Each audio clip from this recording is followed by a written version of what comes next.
Okay. Hello, everyone. Thank you for coming to this session, a lively discussion called Systemic Change Through Local Action, Advancing DEI and Measuring Impact at the Institutional Level.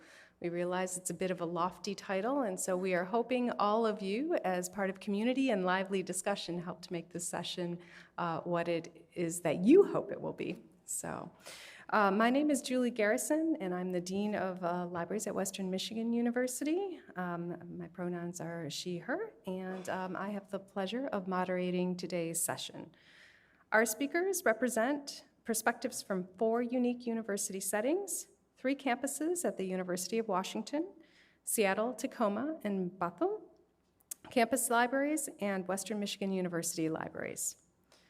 Our experiences and our approaches to investing time and resources into diversifying our collections were started well before the Ithaka S+R Leading by Diversifying Collections guide that was published in November of 2022. But this guide is what brought us together to propose today's discussion.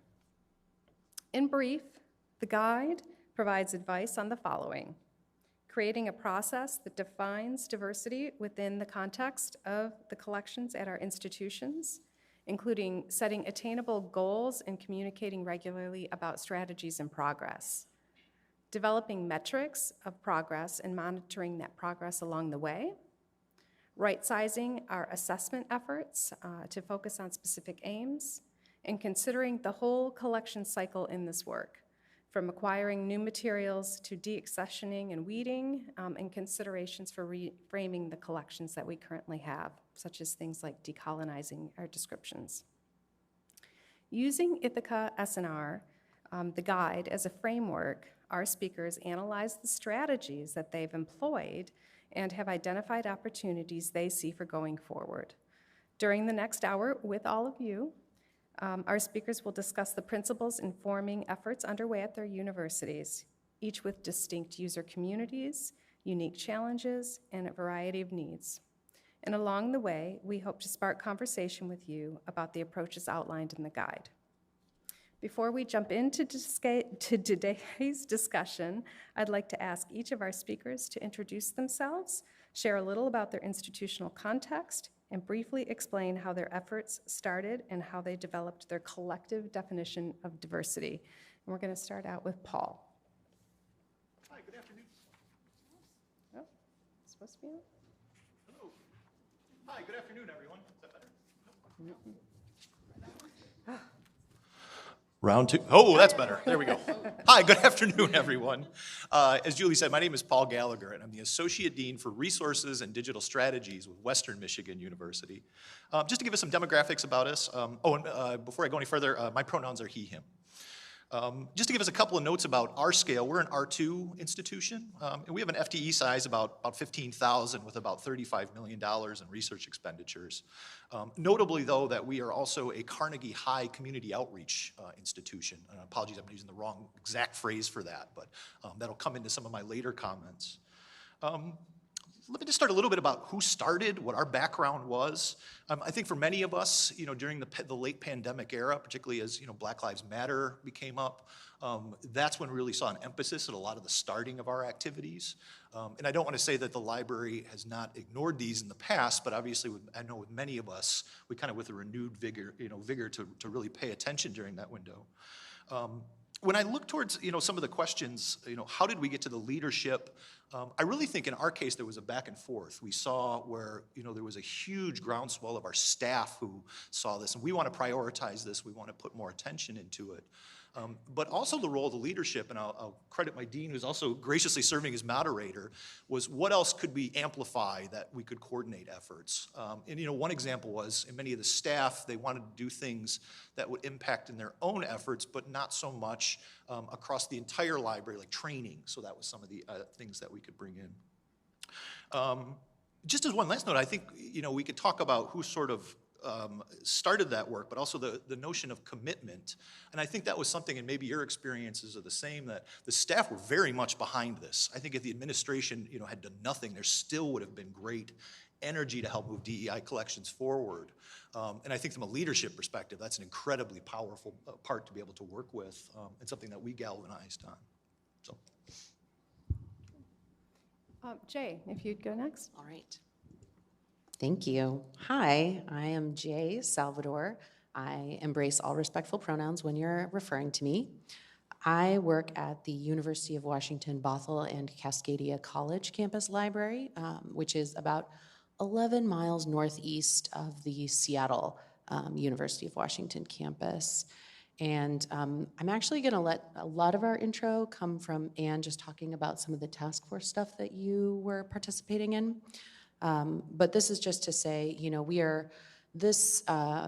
the Bothell campus is like transitioning into becoming more of a residential college. FTE is, I think right now, right around 8,000. Yeah, I think that's what we need to know. We have a really, you know, again, a pretty diverse learner community, a lot of first-gen students, and we, you know, that's what we aim to serve. I'm going to pass it all the way down to Megan. Hi, I'm Megan Watson, she, her pronouns. I'm the collections librarian at the other UW branch campus down in Tacoma. We were a campus that opened in 1990, primarily to serve transfer students coming from community college. We have since grown. We have about 4,800 students right now, a combination of undergraduate and graduate programs ranging from business, urban studies, arts and humanities, all over the place. We are also, and we tout this a lot, the most diverse of the UW campuses. So 61% of our undergrads identify as students of color. 51% identify as first gen. 21% are military involved in some way. Joint Base Lewis McChord is just about 20 minutes away, which is one of the largest military bases in the country.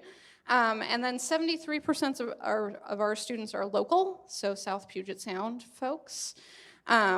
Our collections work, we are of course part of the whole tri-campus UW library system. Our particular budget is about $700,000, and a lot of that goes towards contributing to continuing resources that we purchase on a tri-campus basis.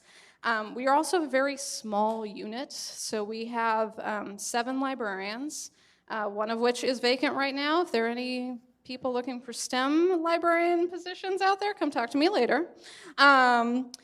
And so we all kind of do a little bit of everything, and there's very much an emphasis on student service, outreach, teaching. I will be perfectly honest, collection development often comes kind of last for everyone. So that's something we are thinking about and working on. So in terms of where we are, doing sort of committing to this work and leadership around this work. My predecessor, Sarah Anderson, if anyone knows her, she's fantastic.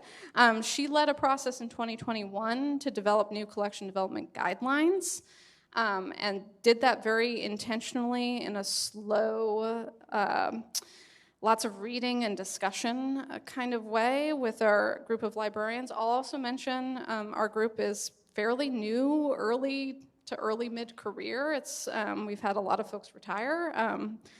So these new guidelines, we sort of kept our curricular focus, but we implemented some very strong senses of incorporating the history, perspectives, and experiences of our student body and striving to be anti-racist, accessible, sustainable, interdisciplinary, and open to diverse ways of knowing. I'll talk more about what that looks like, but I'll hand it off to Anne. Thanks, Megan. I am Ann Davis. I use she, her pronouns. I am the Collection Development Coordinator for Odegaard Undergraduate Library and the Anthropology and Museology Librarian for the Seattle campus. So I'll talk a little bit about the Seattle campus since my colleagues have talked about theirs. UW is, that is what we call University of Washington, UW. It's a public research university known for its medical, engineering, and scientific research. And the Seattle campus has around 50,000 students, about 33 undergrad and about 16,000 graduate. 48% of our students are in STEM majors, and our students are about 36% white, 24% Asian, 9% Hispanic or Latino, and only about 5% Black or African American. There have been a lot of efforts in DEI at the University of Washington, but I'm here today to speak mostly about the efforts that I participated in as a co-chair of the Task Force on Diversity, Equity, Inclusion, and Anti-Racism that our leadership charged us with in June 2021 and concluded in August 2022, so right before the Ithaka guide came out. It would have been really helpful with our work. But I was co-chair of this 9-person committee that ultimately came out with a 37-page report, and we came to a lot of the same conclusions as the Ithaka guide. So that was nice to see that we did agree with them on a lot. I will say the committee's charge was a bit daunting and overwhelming. It was kind of like, solve DEI problems in your collection, here you go. Like, we didn't really know how to start, and so one thing we started with was defining what we meant by diversity, and that was another thing that was in the Ithaka guide. So that sort of helped us, and then the most useful thing that we did, and this is another thing the Ithaka guide mentions, is we went on a listening tour and we talked to 10 different departments, including University Press and Special Collections, and we just asked them what they were doing and a lot of other questions about, just to get a better picture of what the DEI efforts were at the University of Washington. And another lesson that we took away, and that is mirrored in the Ithaka report, is to not let the perfect get in the way of the good. Like, to take the small wins and not worry about whether or not we were doing something perfectly, and take the small efforts that we could get. One thing that I will mention, that I want to acknowledge, is that of this 9-person committee, not totally, but overwhelmingly, we were white, we were cisgendered, we were heterosexual, we were not a very diverse committee, and it was awkward. And in fact, the co-chair and I at first said, no, can't you find somebody else? But we took it on. I mean, one, nobody else volunteered, and we were the people that volunteered, and also, we also realized that this was a lot of work. It was a lot of extra work, and why should we put it on the BIPOC colleagues who were already doing a lot of extra work? That we felt like we should, even though we were white and cisgendered and everything else, there was no reason why we couldn't take this work on, because it is work. And we've sort of done the same thing in this panel, and so I'm just acknowledging that too, that this is not a very diverse panel talking about diversity in collections. Thanks.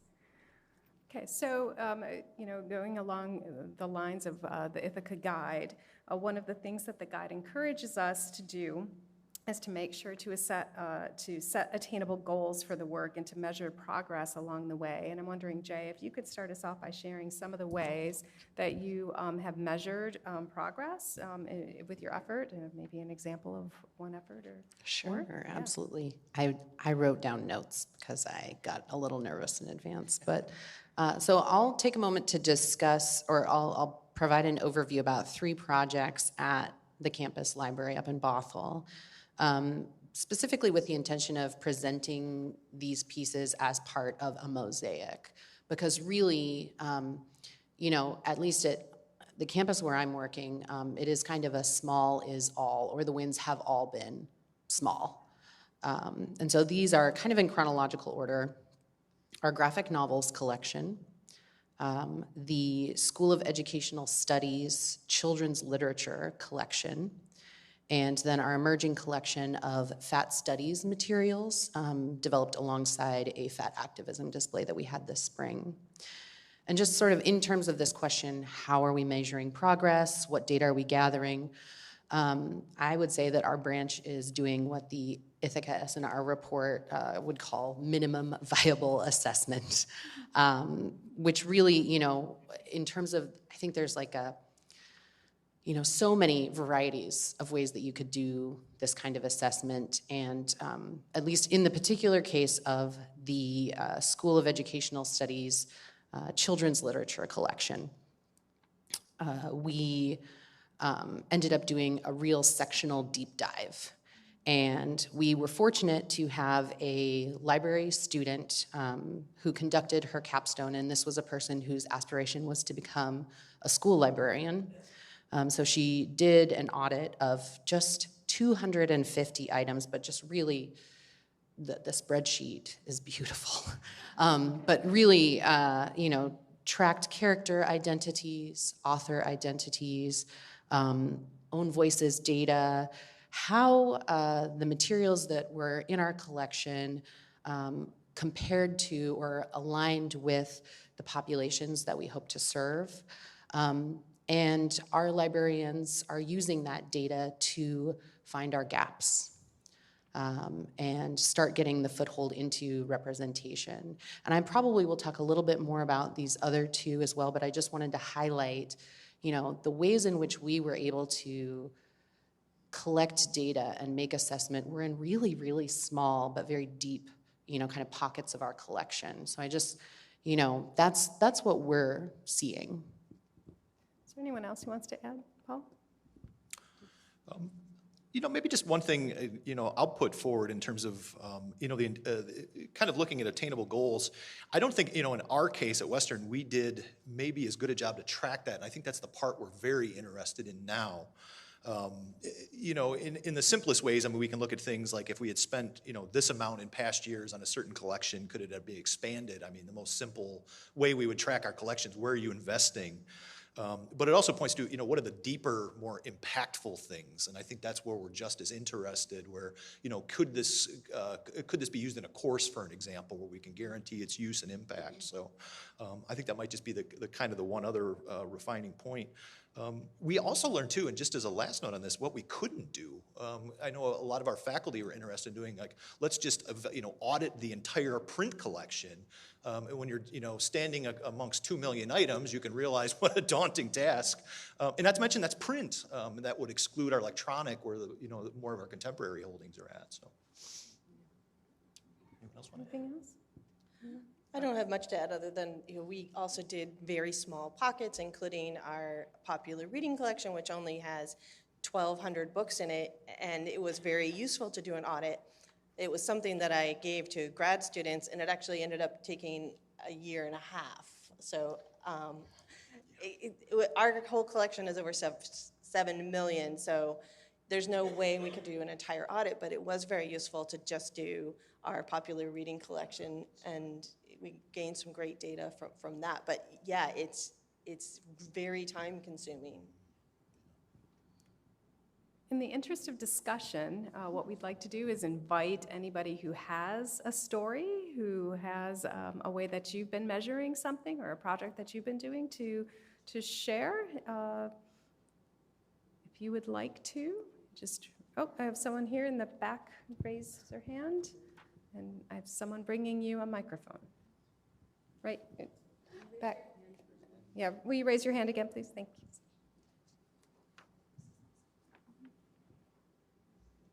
I was just going to comment on the children's collection. I'm on an IMLS project where we're creating a way to audit children's collections in terms of race and the storylines for anyone who's interested. Right now it just has picture books, but come January it will have up to young adult books.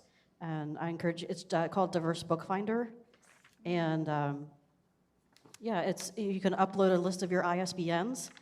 It won't be the pretty spreadsheet like your student did, but it does generate a report that's, I think, pretty fascinating. Thank you. Oh, I've got another one over here in the back standing.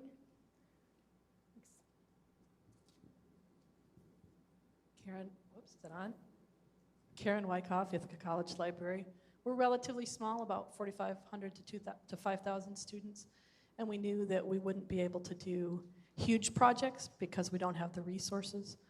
But I landed a grant to work with Dr. Kawana Bright at East Carolina as a consultant, and we're doing a number of small projects on the basis that we can't do everything, but we can do something. So we have these small intentional projects that we're moving forward on. The most tricky so far has been a desire to reclassify LGBTQ materials, which are currently in HQ in Library of Congress, which is for sexual deviance, and they fall between child abuse, prostitution, and human trafficking, and felt that that might be harmful to students who go looking for materials about their own identity to find them there with those books. But I've also had perspectives from some of my LGBTQ colleagues who say, really, actually, students don't even look at the books. They're not going to notice that they're the underlying wrongs of the classification system. We're still pursuing the project, but taking our time to make sure we hear all the voices. And I think that may be a good takeaway for us is, same here, like you're a middle-aged, white, cisgender woman running a project, is to take the time, don't assume that you know what these communities want you to do with your collection. Go out and talk to folks and get their perspective too. Thank you. Oh, was there one more that I saw, or? Okay. What you mentioned reminds me of something that we've been talking about in terms of how we're developing collections. Paula, I don't know if this might be a good time to talk about the community archiving. Yeah. I think it's working. Okay, there we go. One of the big focuses, because we have a permanent archival facility that services not only our campus, but as part of its original funding was really started to be a community archive to work with, the local regional history, its cultural legacy. And that, I think, has been one of the most exciting areas we've seen. For an example, I have a faculty member right now. She's working heavily with there's a local sort of community-driven, partially government-sponsored, it's like a racial reconciliation group for our region, Kalamazoo. And so these groups, though, they have content, they have materials, but they don't have the way to preserve that history or to take, in many cases, their history and share that out. Another one that is working through that archive is we've had efforts with a local that held the collections for an Underground Railroad group. And again, they have these rich materials. They don't have the ability to either bring them forward. And then where we can help is not only to bring them forward, but help engage that community and start to build a living cycle of back and forth. And I think that is really exciting to us because you get to actually work with the community and you get that immediate feedback. It's harder with mass collections. If you're purchasing monographs, you can check use. And certainly you could talk to departments, but I know in working with these particular communities in our area, I think it's probably one of the most exciting areas. So. Anything else on that one? Okay. All right, well, then one of the other pieces of feedback is thinking about where your efforts are going to lead to changes in your staffing or other resources. So I'm wondering, Megan, if you could start to address, efforts around that, how you're thinking differently or any changes that you're making regarding to staffing or other resources at your institution. Sure. So like I mentioned earlier, I came in when we had just created new collection development guidelines, and there was very much a sense of cohesion and alignment around that, but again, small staff. I think it was my very first day on the job when my boss said, I need you to figure out how to measure these and actually come up with actionable goals and outcomes. So starting with staffing, as I mentioned earlier, we have a very small staff, but we do have sort of a traditional model of subject liaisons that can be very siloed, sort of divided up. There's one person doing business selecting, and that happens in its own little pocket, and then over here we have education. And, that sort of individual level of doing that work, again, with staff, a small staff focused on kind of doing everything and really focused on working directly with students more. Collection development just kind of wasn't happening. It was sort of a last minute, like, oh my God, budget deadlines are coming, let's hurry and buy some books. But we did have, and my approach really was to look at what are the strengths of this group. We obviously know the challenge we face is we do not have the amount of staff, the amount of time that we need to really dig into this work.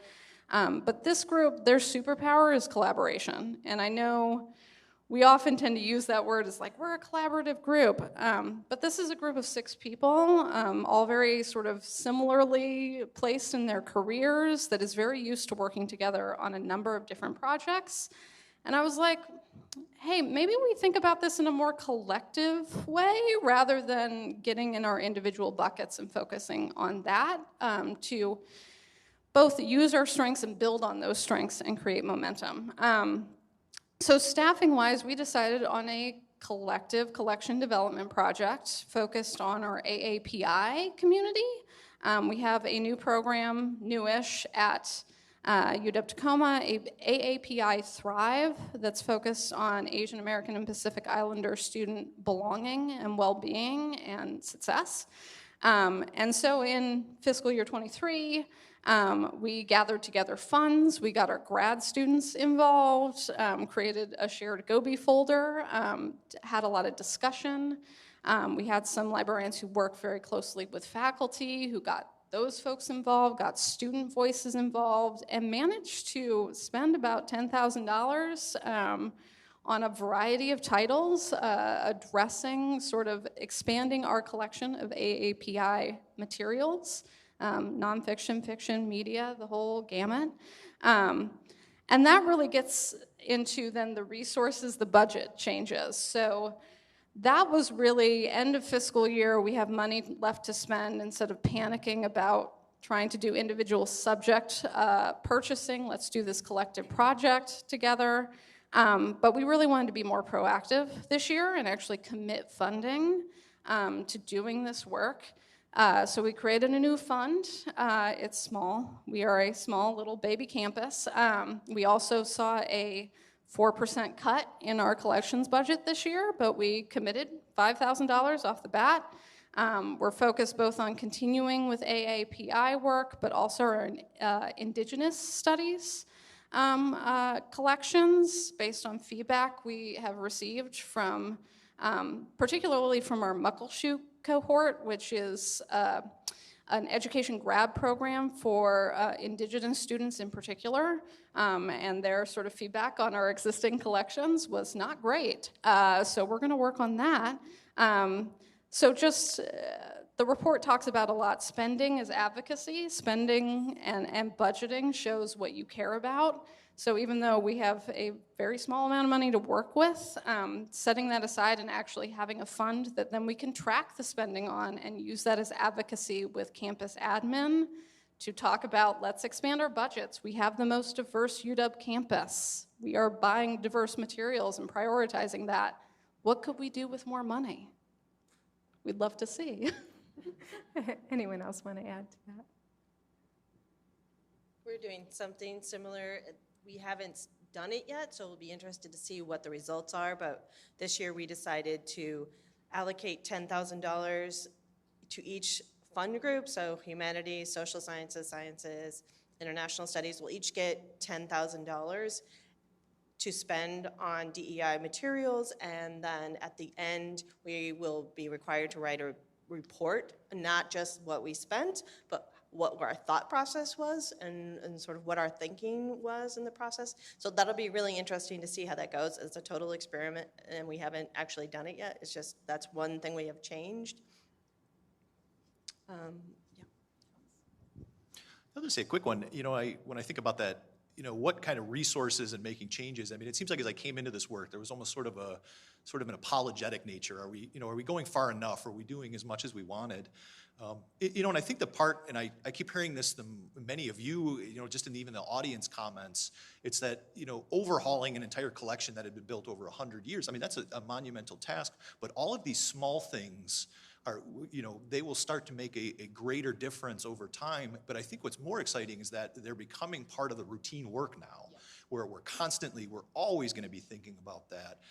This is now, you know, part of our consideration when we're purchasing and for a variety. And I think that's a really interesting element, is not only the work, but moving past from the apologetic nature and more, how do we amplify all these little successes? Because added together, they're really going to start to change the nature of the collection. So. Okay. Again, lively discussion. Is there anyone in the audience who wants to share resources, ways that you're making changes at your institution in order to address this? All right. Yeah. Microphone. Well, I think it's being recorded, though, so if you would hold on just 1 second. Right. I'll get you one. We share. So from a publisher's perspective, how have these initiatives changed the way that you work with publishers and the types of collections and books that you want to buy for your communities and for your students? And has it changed as much as you would like? What kind of conversations are you having? And are there particular topics maybe or particular areas that, of course, doing a whole collection is daunting, but are there particular subjects or areas that you've identified that you want to work on first, or that you want to start diversifying more or audit first? And how is that sort of translating into those conversations? Do we have a microphone that's working up here? Okay. Megan's coming back. I'm coming back. Someone want to take it first? I actually have an answer. Oh, my Oh, goodness. Jay's going. How fun. I was one of the folks involved in selecting and developing for our fat activism library display and the fat studies materials that we were collecting at the time of developing that. And as I think this last year, the Fat Liberation Manifesto was 50, but we're still sort of conceiving of fat studies as kind of an emerging field. And so, what is out there published by the Academy is really, has not historically tended to be liberatory for fat community members to sort of pick up, enjoy, learn about themselves, and for expression. And we kind of dug around, like went to, people's certain, activist blogs and things like that. And there were certain publishers who publish, great presses that have a lot of, particular work in this area. And so what I began to realize is that I wasn't just going to, find it in a shared Gobi folder, which is something I do a lot for work, but that I was going to have to really change my perspective. And so something that I learned firsthand in doing developing our fat studies collection, and then also a couple of colleagues of mine who are doing the graphic novels collection. When we talk about these formats or potentially, these more emerging topics, is really acknowledging that we're gonna be finding these things, and it takes the time and the resources. And some of us do come to rely on certain publishers and presses because we know, I've found great materials here before. I'm gonna browse that catalog, and I'm gonna continue to kind of go back to that. So it does still remain, I don't want to say word of mouth, but I feel like I haven't systematized it yet. And I really am, I say small is all, and I'm excited about that because I can sink my teeth into a small project, and that's something that we can enjoy the tangible results of. But of course, I don't know of course, but my goal, and I think the goal of my library, and I think at UW libraries more generally, we do want to scale this up. We want this to become more systematic. And it's how do we get from, the knowledge of a particular press to scaling up? Anybody here? Who knows? Anyone else want to add? That's an outstanding question. I think it's probably the one I think about the most, and it's and to be honest, I don't have a great answer for you. But the point I can say, when I look at our campus, I look at Western, the needs are as broad and diverse, but then they're typically very specialized too. And so, I think it's worth really amplifying your question and stating that this is where, those of us in the libraries need to do a better job of understanding, is that, if we look at the scope of that collection, I mean, I could buy all kinds of materials, but again, it's like, is this virtue signaling, or is it really going to make an impact? Is it really going to be used in a curricular piece? And so I think that's, a part, your question stands out to me, like, where should we focus? It's that I could probably give you a couple of faculty areas, but that's sort of that broader sense of the gap analysis of the campus. That's really kind of where I see a greater need. So it'd be interesting to have that question posed like in a year from now to see as this evolves. So, and certainly the Ithaka report starts to give you some scaffolding, I think, to help consider some of those parts. So. Anyone else in the audience want to share something from your own institution? I see. And I realize I didn't forward the slides because I forgot. But Jay, I do know how to do it. I do know how to forward them. Yeah, that was easy. Just as a related question to what the lady was just asking, from the publisher's perspective, we're creating and providing big digital databases each year, and you are often taking those on and procuring those and using those with your patrons.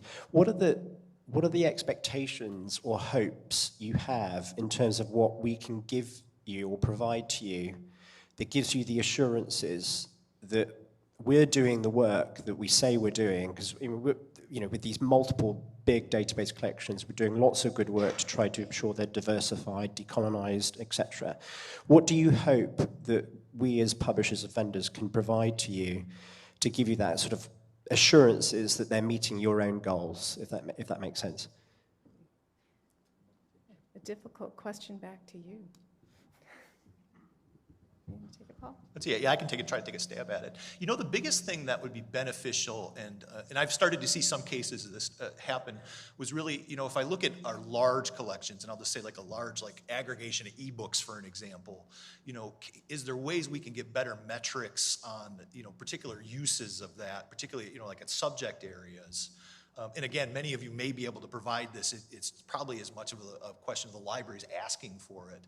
But the reason would be is that, if we could see decided trends with the use of that material, that might change the way we spend. Let's say we're seeing an emergence of a topic. But it might also help us kind of be a bit more proactive as opposed to reactive. It's not just what are people using, but if somebody were to map out an entire collection, and we're seeing if the publisher, for example, acknowledges we have a strength in these areas or a gap in that one, might be helpful to us. So maybe some kind of candid back and forth. And to say I know much of that happens, so I don't want to say that's not an existing piece, but I know it's just certainly a useful one in my own mind. So. Anyone else? Megan, you have a microphone if you want to. Oh.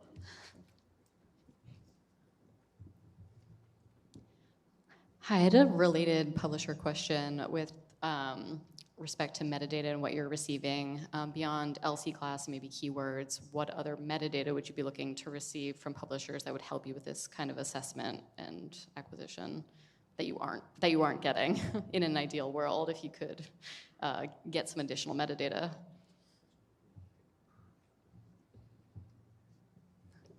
That's an excellent question, and actually that is something that I want to be careful with. The diversity audit that the grad students were working on, they were looking and trying to get information about the author, but that's problematic in that is assigning an identification to somebody who may not choose to be identified that way, and it could be outing somebody who doesn't choose to identify that way. So I don't have a good question other than to be thoughtful about that and to realize that maybe just metadata about the authors should be done carefully. I really do want to include different viewpoints and different authors. But I do also want to think about whether or not that is information that the authors themselves want to be released. So maybe focusing on characters, but that's also a tough information to get, metadata to get as well. It's like what kinds of characters are in these titles. I don't know if that answers or if other people have things to add. What I wondered is if there's anyone in the audience who would like to address that based upon your experiences or what you're trying to do. Oh, I've got one over on the other side. Go, Megan, you didn't realize that this was going to be part of the role. But in the meantime, you have a microphone, so you could speak while you go if you have something you want to add. I agree with all of the other panelists, so. Okay, so my name is Rachel Fox von Swearingen. I'm from Syracuse University. So I've been struggling with this as well because I'm kind of in a vicious circle of I want to have diverse voices because there's one concept of the diverse topics and then there's the diverse voices, but yes, there's the ethical issue of assigning those identities.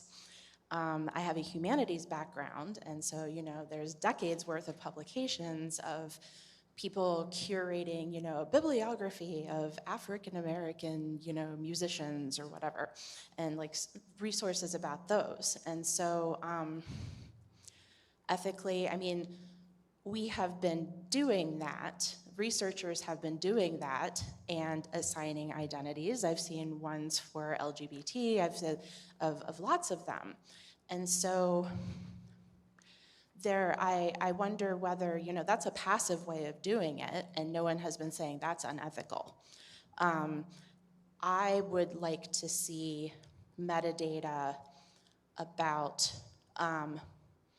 the author identity possibly in Gobi, and then also seeing Gobi do a lot of work with getting more diverse publishers. Now, whether I pass that metadata on to my users, because that could then really get into that layer of the identifying, but that I don't want to throw the baby out with the bathwater on saying that, this ethical line is going to prevent me from actually doing all of this good. I'm kind of wrestling with that. I don't know the answer, but those are kind of some of the thoughts that I'd have.